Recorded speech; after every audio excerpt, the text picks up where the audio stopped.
বঙ্গোপসাগরে ক্রমশ ঘনীভূত হয়ে তীব্র আকার ধারণ করছে ঘূর্ণিঝড় মন্থা।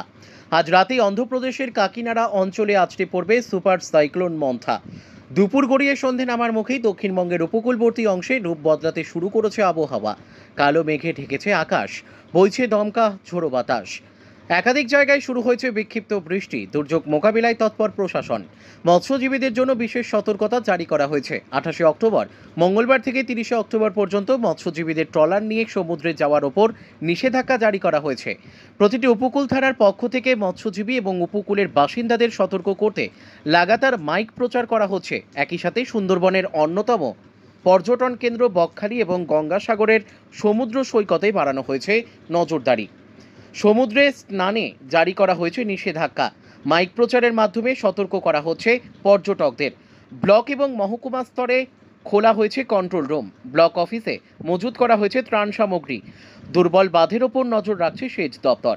আলিপুর আবহাওয়া দপ্তর বলছে 28শে অক্টোবর থেকে 31শে অক্টোবর পর্যন্ত রাজ্যের অন্যান্য জেলার পাশাপাশি দক্ষিণ 24 পরগনা জেলাতেও ভারী বৃষ্টি জারি থাকবে। উপকূলবর্তী অংশে প্রায় 50 কিলোমিটার গতিবেগে ঝোড়ো হাওয়ার দাপট থাকবে। উত্তাল থাকবে নদী ও সমুদ্র। বুধবার থেকে জেলায় বৃষ্টির তোড় আরও খানিকটা বাড়বে বলে মনে করছেন আবহাওয়াবিদরা। সুন্দরবন পুলিশ জেলার নামখানা থানার পক্ষ থেকে বিশেষ জরুরি ঘোষণাটি মনোযোগ সহকারে শুনবেন। বঙ্গোপসাগরে গভীর নিম্নচাপ সৃষ্টি হয়েছে, যার ফলে ধেয়ে আসছে যে ঘূর্ণিঝড় মন্থা।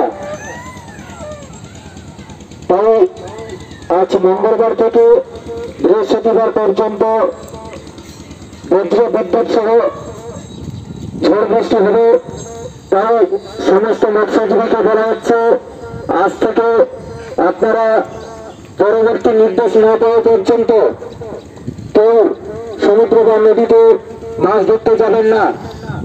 সেই সঙ্গে নদীর উপকূলে যেটাদের কাঁচাবাড়ি রয়েছে, আপনাদের বলা হচ্ছে আপনারা যথাসময়ে আপনাদের প্রয়োজনীয় কাগজপত্র গবাদি পশু নিয়ে আপনাদের নিকটবর্তী ঘূর্ণিঝড় আশ্রয় কেন্দ্র কিংবা পাকস্থলগৃহে গিয়ে আশ্রয় নিন।